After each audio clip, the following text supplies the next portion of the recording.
Hello friends, मैं सुलेखा गुप्ता। आज हम बी थर्ड ईयर की सोशियोलॉजी में पढ़ रहे हैं आधुनिकीकरण। चैप्टर हमारा 10वां है आधुनिकीकरण। इसको इंग्लिश में बोलते हैं मॉडर्नाइजेशन। इसके नाम से ही स्पष्ट होता है मॉडर्न यानी कि आधुनिक, जो आज के जमाने का है। परंपरावादी जो पुराने जमाने का है, जैसे कि पुराने रीति रिवाज हैं, पुराने तौर तरीके हैं, पुराने जो अपन के रहन सहन के तरीका है, खान पान का तरीका है, पहनने ओढ़ने का, बोलने चालने का, जो भी हमारे तौर तरीके हैं, जो भी हमारी संस्कृति है, आर्थिक, सामाजिक, राजनीतिक जो भी है, उन सब का त्याग करके मॉडर्नाइजेशन यानी कि आधुनिक जमाना। आधुनिक जमाना कहाँ से आया? पाश्चात्य देशों से। पाश्चात्य देश यानी कि पश्चिमी यूरोप है, पश्चिमी अमेरिका है। इन देशों से यहाँ की संस्कृति को भारतीय लोगों ने अपनाया है। वहाँ के आर्थिक रूप से बड़ी बड़ी कंपनियां हैं, औद्योगिक कारखाने हैं, नए नए प्रोडक्ट्स हैं, उनके तरीके से रहन सहन है, खाना पीना है, उनका पहनावा है, वेशभूषा, इन सब को अपने अंदर थोड़ा बहुत धारण किया है। मनोरंजन के साधन हैं, इन सब का मॉडर्नाइजेशन हुआ है, यानी कि लोग पश्चिमी सभ्यता की ओर लोभित हुए हैं। अपनी संस्कृति को छोड़ करके पश्चिमी संस्कृति, पाश्चात्य सभ्यता, पाश्चात्य संस्कृति की गुणों को अपने अंदर विकसित करने लगे। तो इसमें सबसे पहले हमारी परिभाषा आती है कि आधुनिकीकरण किसे कहते हैं। तो आधुनिकीकरण वह प्रक्रिया है जो पश्चिमी यूरोप व अमेरिका में विकसित होने वाली सामाजिक, आर्थिक एवं राजनीतिक व्यवस्थाओं से संबंधित व्यवहार के रूप में देख सकते हैं।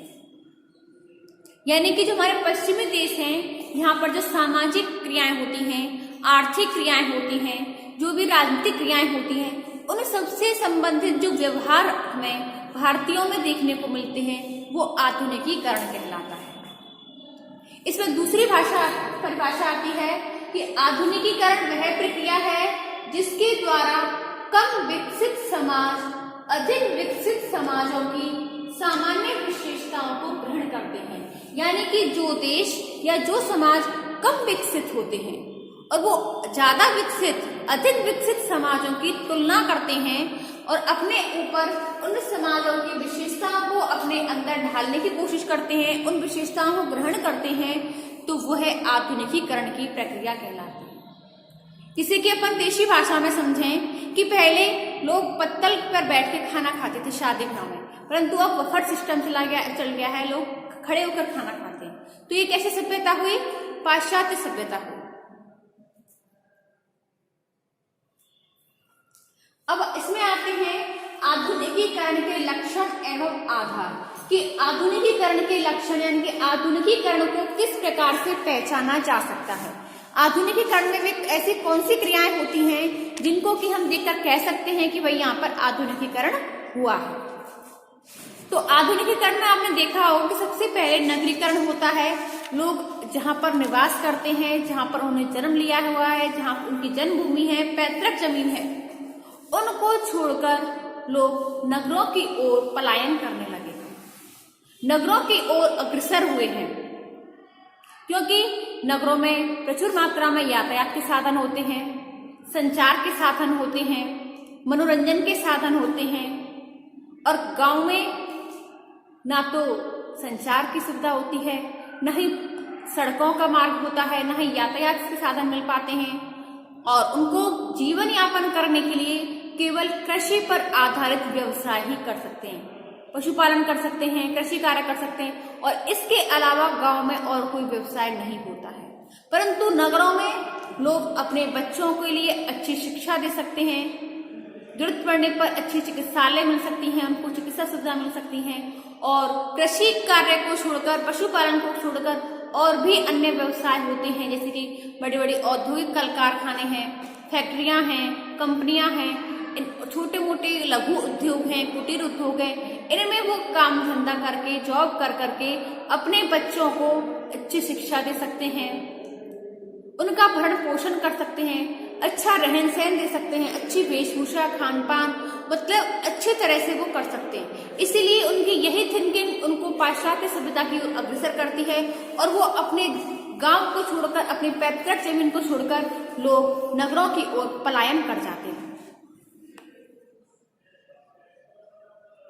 उनकी ये मनोवृत्ति हो जाती है कि शिक्षा के प्रति भी लोग जागरूक हो जाते हैं कि गांव में भाई अच्छे प्रकार के स्कूल नहीं होते हैं, उनको उच्च शिक्षा नहीं मिल पाती है और वे विवेक के आधार पर काम करना चाहते हैं। तो इन कारणों की वजह से लोग अपनी पैतृक जमीन को छोड़कर, अपने घर को छोड़कर वो नगरों की ओर पलायन कर जाते हैं। अगला आता है प्रौद्योगिक विकास। प्रौद्योगिक विकास यानी कि गांव में कोई भी प्रौद्योगिकी नहीं होती है, परंतु शहरों में सामाजिक और आर्थिक रूप से जीवन में परिवर्तन आता है। इसीलिए लोग आधुनिकीकरण की क्रिया करते हैं, यानी कि अपने घर को छोड़कर आधुनिक जमाने, अपने परंपरावादी रीति रिवाजों को छोड़कर आधुनिकीकरण को अपनाने की कोशिश करते हैं, जिससे कि समाज में जब परिवर्तन होता है तो संचार के साधन, कृषि और औद्योगिक उत्पादन और दैनिक जो अपन की आवश्यकताएं होती हैं, इनकी पूर्ति से संबंधित जो भी अपन के आविष्कार होते हैं, जैसे कि पहले अपन सिलवट्टे का उपयोग करते थे, परंतु नई प्रौद्योगिकी ने मिक्सी का रूप ले लिया है। पहले चाकी से आटा पीसते थे, परंतु अब घरघंटियां हो गई हैं। तो इस प्रकार से जो भी कार्य होते हैं, जो प्रौद्योगिकी विकास है, ये आधुनिकीकरण की ही प्रक्रिया है, जिससे कि लोगों का जीवन आसान हो गया है, बहुत ही सरल हो गया है। उनको अधिक मेहनत नहीं करनी पड़ती है अपनी आवश्यकताओं को पूरा करने के लिए, और इस प्रक्रिया को ही क्या कहा जाता है? आधुनिकीकरण कहा जाता है। अगला आता है बढ़ती हुई गतिशीलता। बढ़ती हुई गतिशीलता, तो जो विभिन्न क्षेत्र में गतिशीलता का बढ़ना होता है, वो आधुनिकीकरण का ही प्रमुख लक्षण होता है। एक गतिशील समाज वह है जिसमें तर्क और विवेक को प्रोत्साहन मिलता है, लोगों को व्यवहार उनको अपनी रुचियों के अनुसार करना चाहिए, व्यक्ति में विश्वास करने लगता है कि उसका भविष्य में यह पूर्व निर्धारित नहीं है, बल्कि उसकी कुशलता पर निर्भर होता है। इसलिए स्पष्ट होता है कि आधुनिकीकरण की जो दशा होती है, ये व्यक्तियों की सामाजिक, आर्थिक और स्थिति प्रदत्त नहीं होती, बल्कि उनकी जो सामाजिक और आर्थिक स्थिति होती है, ये अर्जित होती है। व्यक्ति अपने बलबूते पर, अपनी कुशलता के आधार पर उसको अर्जित करता है। इसी कारण जो सामाजिक व्यवस्था को प्रोत्साहन मिलने लगता है, जिसमें व्यक्ति अपनी कुशलता और योग्यता को बढ़ाकर अपनी परिस्थिति को पहले से ऊंचा उठा लेता है। अगला आता है वैयक्तिक आकांक्षाओं को मान्यता। वैयक्तिक आकांक्षा यानी कि व्यक्ति की जो भी इच्छा होती है, जो भी आकांक्षाएं होती हैं, उनको राज्य और समाज के द्वारा मान्यताएं दी जाती हैं। आधुनिकीकरण की दशा में लोगों का यह विश्वास दृढ़ होने लगता है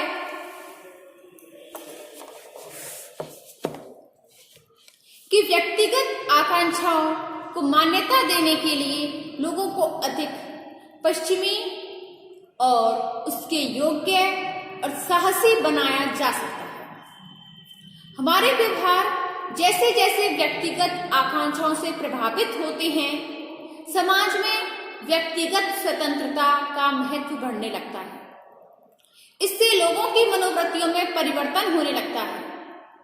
साथ ही ऐसे आविष्कार भी होने लगते हैं जो व्यक्तिगत कुशलता को बढ़ावा देते हैं, व्यक्तिगत कुशलता को बढ़ा सकते हैं।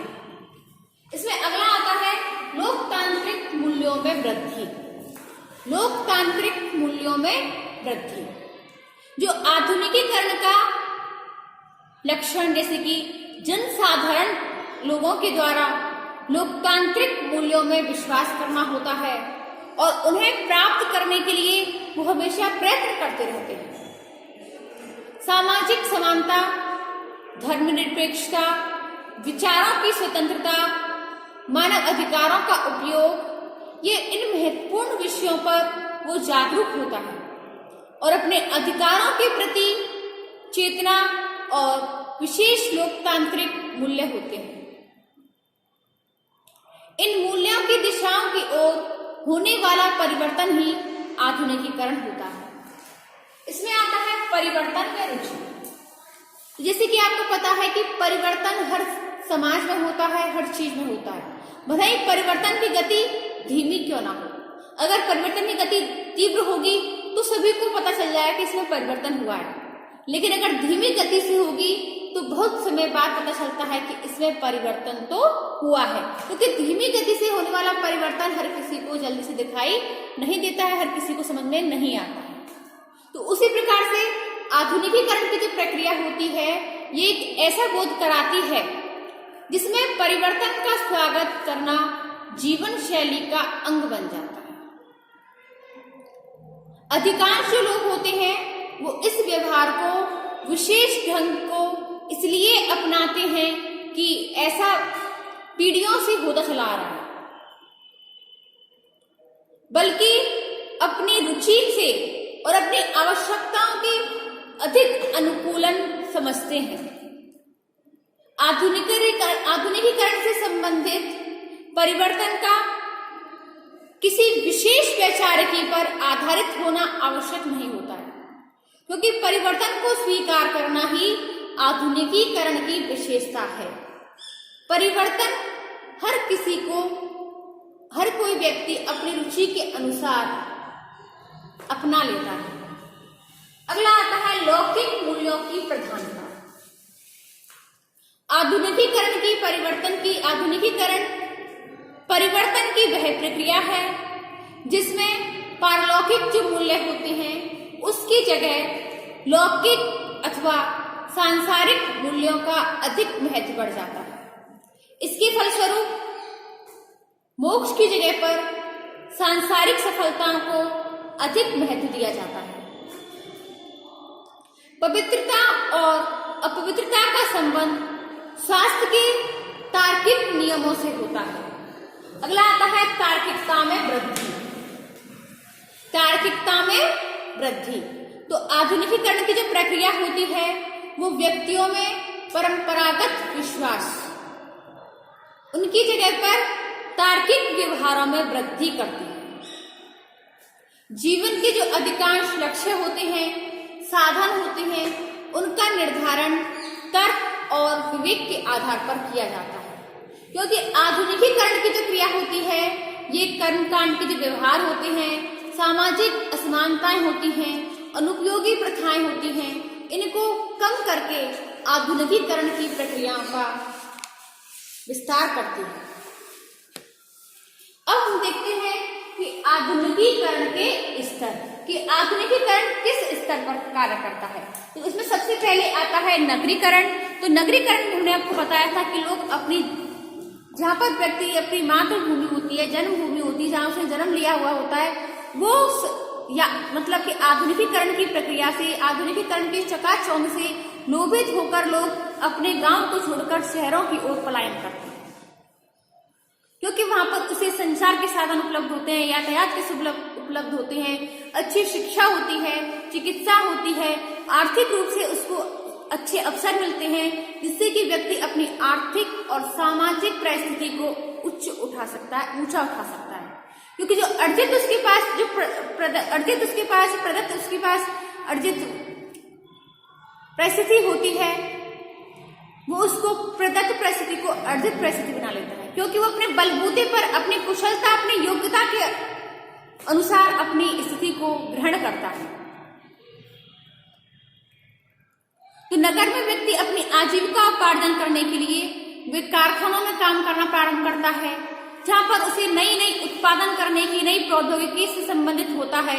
वो नई कार्यों को सीखता है, प्रशिक्षण का कार्य करता है, जिससे कि वो अपनी कार्य कुशलता में वृद्धि मिलती है उसको। इसमें दूसरा आता है संचार के साधनों में सहभागिता। जैसे कि संचार के साधन television, mobile phone, radio, press, जो भी संचार के साधन है जो कि जनसंख्या के एक बड़े हिस्से को मिलते हैं, जिससे कि हम दूर बैठे लोगों से वीडियो कॉल में बात करते हैं, मोबाइल फोन द्वारा बात करते हैं, यानी कि एक दूसरे से अपनी सूचनाओं का आदान प्रदान करते हैं। उन कार्यक्रमों के प्रति जागरूकता बढ़ती है। जनसंचार के जो साधन होते हैं उनके द्वारा व्यक्तियों की मनोवृत्तियों और परंपरागत जो संस्थाएं होती हैं उनमें परिवर्तन होता है। तो इस कारण भी लोग संचार के साधनों के उपयोग के कारण लोग आधुनिकीकरण का या पश्चिमीकरण का भाग बनते हैं। इसमें अगला आता है साक्षरता में वृद्धि। तो साक्षरता में वृद्धि जो आधुनिकीकरण का तीसरा स्तर होता है उसमें है साक्षरता में वृद्धि। तो नगरीकरण में वृद्धि होने से जब विचार और व्यवहारों में परिवर्तन होता है तो लोग अपनी कार्य कुशलताओं में वृद्धि करने के प्रति जागरूक हो जाते हैं और धर्म, जादू, टोना, परंपरा इनके प्रति उनका दृष्टिकोण बदलने लगता है।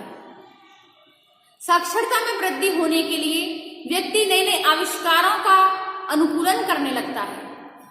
वो ऐसे साधनों का विकास करने लगता है जिससे उसकी सामाजिक संरचना में विविधीकरण के तत्व उत्पन्न हो, उससे हर कार्य करने में हेल्प मिले, तो ऐसे साधनों का उपयोग करने लगता है। अब इसके बाद आते हैं हमारे आधुनिकीकरण के अध्ययन में उपागम कि जो आधुनिकीकरण का हम अध्ययन करते हैं तो इसके उपागम क्या क्या हो सकते हैं। तो इसमें सबसे पहले आता है संरचनात्मक उपागम। संरचनात्मक उपागम जो आधुनिकीकरण का जो संबंध होता है सामाजिक संरचना में परिवर्तन से होता है, जैसे कि राजनीतिक शक्ति में होने वाला परिवर्तन, समाज में होने वाला परिवर्तन, नगरों में होने वाला परिवर्तन, जैसे कि और परिवार और विवाह जैसी जो संस्थाएं होती हैं इनमें भी परिवर्तन देखने को मिलता है। जैसे कि परिवारों में पहले के जमाने के जो परिवार होते थे संयुक्त परिवार होते थे, परंतु अब एकाकी परिवार देखने को मिल सकते हैं। विवाह संस्था में देखें तो पहले विवाह रीति रिवाजों के साथ होते थे, परंतु अब कोर्ट मैरिज, लव मैरिज ने इनका रूप ले लिया है। तो इस प्रकार से हर संस्थाओं में, हर रूप में, हर चीज की संरचनाओं में परिवर्तन आसानी से देखने को मिलता है। अब दूसरा आता है आर्थिक उपागम। तो आर्थिक उपागम जो होता है इसका आर्थिक वृद्धि से होता है कि पहले लोग आर्थिक रूप से कमजोर होते थे क्योंकि उनके पास कृषि व्यवसाय, पशुपालन के अलावा और कोई व्यवसाय नहीं था, परंतु अब औद्योगिकरण के कारण, आधुनिकीकरण के कारण, नगरीकरण के कारण लोग नगरों में, कारखानों में काम करने लगे हैं, अपनी कुशलताओं के अनुसार प्रशिक्षण प्राप्त करने लगे हैं, जिससे कि व्यक्ति जो भी कार्य में दक्ष होता है उसमें वह प्रशिक्षण प्राप्त करके एक कुशल कार्यकर हो जाता है, जिससे कि वह व्यक्ति अपनी कुशलता के आधार पर कोई भी कार्य करना आरंभ कर देता है, जिससे वह आर्थिक रूप से मजबूत हो जाता है। क्योंकि जो कृषि होती थी, कृषि पर आधारित लोग होते थे, वो अपने जीवन यापन के लिए कृषि पर आधारित होते थे, जिससे कि व्यक्ति खेती करके केवल अपना जीवन यापन, अपना जीवन गुजर मुश्किल से ही कर पाता था, क्योंकि उसके बच्चे जो होते थे, बच्चों का लालन पालन करना, उनको शिक्षा देना, अपनी आवश्यकताओं की पूर्ति करना, इसी में ही उसका जो वह कमाई होती थी, जो कमाता था वह समस्त धन नष्ट हो जाता था। परंतु अब वह औद्योगिक जो कारखाने होते हैं इसमें वह अधिक धन कमाने लगा है, जिससे कि वह आर्थिक रूप से मजबूत हुआ है। तो ये होती है अपन की आर्थिक संरचना में परिवर्तन, क्योंकि इसमें व्यक्ति आर्थिक रूप से मजबूत हो जाता है। अब आता है हमारा सांस्कृतिक उपागम। जो भी व्यक्तियों की संस्कृति होती है, जो भी रीति रिवाज होते हैं, जैसे हम तीज, त्योहार, उत्सव मनाते हैं, जो भी अपने धर्म कानून होते हैं, नियम होते हैं, प्रथाएं होती हैं, रीति रिवाज होते हैं, इन सब में हमें अब परिवर्तन देखने को मिलता है। क्योंकि आधुनिकीकरण के द्वारा व्यक्ति अपने समस्त जो पहले के रीति रिवाज होते थे, पुराने नियम कानून होते थे, इन सब को छोड़कर व्यक्ति अब नए तौर तरीके अपनाने लगा है, नई जीवन शैली को जीने लगा है। पश्चिमी देशों के अनुसार खान पान, रहन सहन, वेशभूषा, इन सभी को उसने अपना जीवन का हिस्सा बना लिया। इस प्रकार से हम सांस्कृतिक विविधता देखने को देख सकते हैं। इसी के अंतर्गत व्यक्ति अपनी विभिन्न वेशभूषाओं को अपने अंदर, या विभिन्न संस्कृति जो होती है, जो पाश्चात्य संस्कृति होती है, इसको अपने अंदर ढालने की कोशिश करता है और अपने जो पुराने रीति रिवाज होती है, पुरानी संस्कृति है, इसको छोड़ने की कोशिश करता है। इसके बाद आता है हमारा उद्विकासवादी उपागम। उद्विकासवादी उपागम, तो इसके अंतर्गत व्यक्ति भाषा के माध्यम से संचार का कार्य करता है।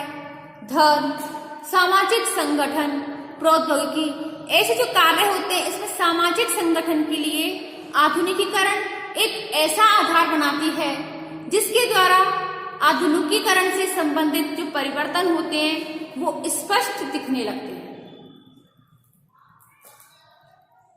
जिससे कि व्यक्ति की सांस्कृतिक वैधता, नौकरशाही संगठन, पूंजी, लोकतांत्रिक संस्थाओं, इन सब में परिवर्तन शुरू हो जाते हैं।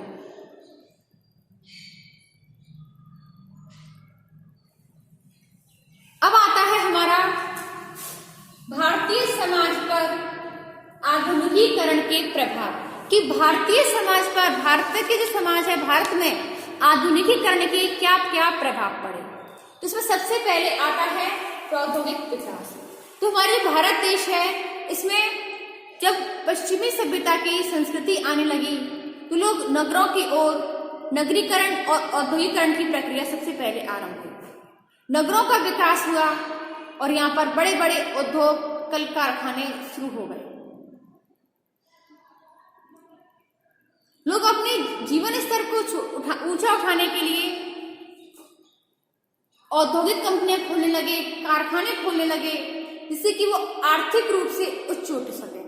इसमें सबसे पहले पॉइंट आता है प्रौद्योगिक विकास। तो भारत में औद्योगिकीकरण का जो विकास हुआ, इसमें प्रौद्योगिक विकास के रूप में सबसे पहले देखने को मिलता है। भारत में सूती कपड़े, रासायनिक खाद, सीमेंट, जूट, बिजली के उपकरण, दवाइयां, पेट्रोलियम, इन सब के उत्पादन के लिए बड़े बड़े कारखाने स्थापित हो गए। अणु शक्ति के क्षेत्र में भी भारत एक आत्मनिर्भर देश बन गया। तो प्रौद्योगिक विकास के साथ साथ विभिन्न प्रकार के व्यवसायों में भी इतनी तीव्र गति से वृद्धि हुई कि हमारे समाज में संरचनात्मक परिवर्तन भी होने लगे। इसके बाद दूसरा पॉइंट आता है जीवन स्तर में सुधार। तो भारत के जो भूमि सुधार लोग थे, इनको आधुनिकीकरण के लिए प्रोत्साहन मिला। ग्रामीण क्षेत्रों में कृषि उत्पादन बढ़ने के प्रति, जब कृषि उत्पादन बढ़ने लगा तो प्रति व्यक्ति आय में भी वृद्धि होने लगी। जो लोग अनिवार्य सुविधाओं को पाने से वंचित थे, उनमें भी चीनी और स्टील के बर्तनों का उपयोग बढ़ने लगा। उनकी वेशभूषा, खान पान में भी परिवर्तन होने लगा। मोटरसाइकिल, टेलीविजन, घड़ी, कुकर, गैस चूल्हा आदि सौंदर्य के प्रसाधन के जो साधन होते हैं, इनका जो कमजोर वर्ग के लोग थे वो अब सामान्य हो गए हैं, यानी कि वो सामान्य दुर्बल जो वर्ग के जो लोग थे वो भी इन सब चीजों का उपयोग करने लगे, क्योंकि आजकल ये सब चीज सामान्य हो गई है। अब आता है कृषि का आधुनिकीकरण। तो आधुनिकता जो होती है, इसके द्वारा कृषि की नई नई प्रविधियां का उपयोग होने लगा। लोग ट्रैक्टर, पंपिंग सेट, थ्रेसर, जो भी आइटम्स होते हैं, इनके द्वारा कृषि उत्पादन की कार्य करके अपनी कृषि को बढ़ाने लगे। अधिकांश जो किसान होते हैं उन्नत बीजों का कार्य को काम में लेते हैं, कीटनाशक दवाइयों का समय समय पर छिड़काव करते हैं, रासायनिक खादों का उपयोग करते हैं, जिससे कि खेती के साथ साथ पशुओं की नस्ल को भी सुधारने का भी उन्होंने काम तेजी से किया। ग्रामीणों में जागरूकता फैल गई, क्योंकि जो ग्रामीण लोग होते हैं वो विकास अधिकारियों से संपर्क करके ऐसी जानकारियों का उपयोग करने का कार्य करते हैं, जिसकी सहायता से वो कृषि उत्पादन के कार्य में वृद्धि कर सके और वो अपनी उपज का अच्छा कीमत प्राप्त कर सके। अगला आता है समाज सुधार को प्रोत्साहन। तो आधुनिकीकरण की जो सामाजिक संरचना होती है, इसमें आधुनिकीकरण से उत्पन्न होने वाली जो मनोवृत्तियां होती हैं, उनको अंधविश्वासों और कुरीतियों के प्रभाव तेजी से कम होने लगते हैं, जो भारतीय सामाजिक जीवन को विघटित कर देते हैं।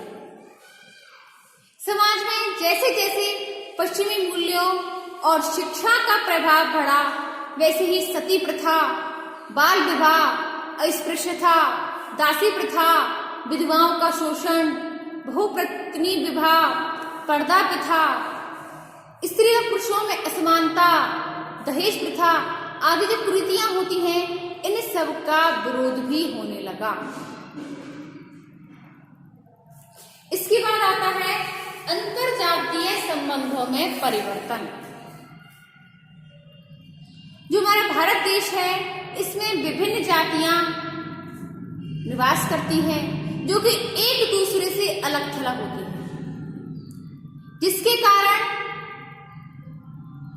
परिवहन के साधनों का विकास होता है। जो भी कार्य होते हैं, जैसे कि नाई है, धोबी है, कुम्हार है, माली है, ऐसी जातियां हमारे नगरों में अपने अपने व्यवसाय को करने लगती हैं, परंतु वे अब अपने व्यवसाय को छोड़कर अपनी कुशलता के आधार पर वो अन्य कार्य भी करने लगे हैं। अगला आता है शिक्षा का प्रसार। तो आधुनिकीकरण की जो प्रक्रिया है, वो लोगों को शिक्षा के प्रति जागरूक करती है। आज जो माता पिता होते हैं, आर्थिक कठिनाइयों के बाद भी अपने बच्चों को अच्छी से अच्छी शिक्षा देने का प्रयास करते हैं, जिससे कि जो शिक्षित बच्चे होते हैं वो अपने जीवन के लक्ष्य को बना सकें।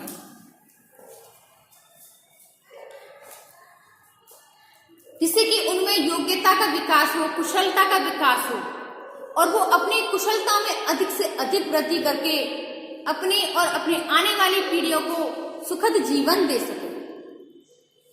इसके बाद आता है लोकतांत्रिक नेतृत्व का विकास।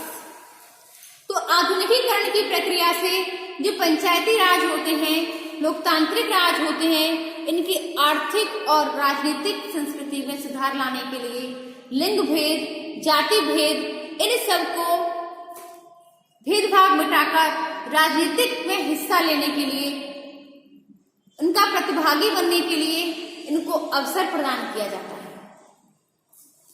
अब आता है सामाजिक मूल्यों एवं मनोवृत्तियों में परिवर्तन। आधुनिकीकरण की क्रिया के कारण लोग जातिगत आधुनिकीकरण और सामाजिक मूल्यों एवं मनोवृत्तियों में भी परिवर्तन देखने को मिलता है, क्योंकि जैसे पुराने जमाने के लोगों की मनोवृत्तियां होती थी, वो अब परिवर्तित होती है। इससे पहले किसी को कुछ भी दिक्कत होती थी, कोई भी मानसिक या शारीरिक दिक्कत होती थी, तो व्यक्ति जादू, टोना, धर्म, झाड़ इनमें कार्य करते थे। पहले झाड़ फूक वाले को बुलाते थे, परंतु अब इन अपनी मनोवृत्तियां चेंज हो गई हैं, तो इसके कारण लोग झाड़ फूक में, अंधविश्वास में विश्वास ना करके लोग तुरंत चिकित्सक की सलाह लेते हैं, जिससे कि वो आर्थिक और मानसिक रूप से स्वस्थ हो जाते हैं। तो स्टूडेंट्स, आज की जो हमारी वीडियो थी वो है आधुनिकीकरण को लेकर, मॉडर्नाइजेशन को लेकर, जिसमें कि व्यक्ति आधुनिकीकरण पाश्चात्य संस्कृति को अपनाता है और जो आज के जमाने की जो संस्कृति है, रहन सहन, खान पान, वेशभूषा है, जो इस परिवर्तन को व्यक्ति अपनी मर्जी से स्वीकार करता है और अपनी रुचि के अनुसार इसमें परिवर्तन भी करता है। तो स्टूडेंट्स, आज की वीडियो में बस इतना ही। आज हमारा चैप्टर फिनिश हुआ। इससे आगे हम जो चैप्टर देखेंगे अपनी अगली वीडियो में। धन्यवाद।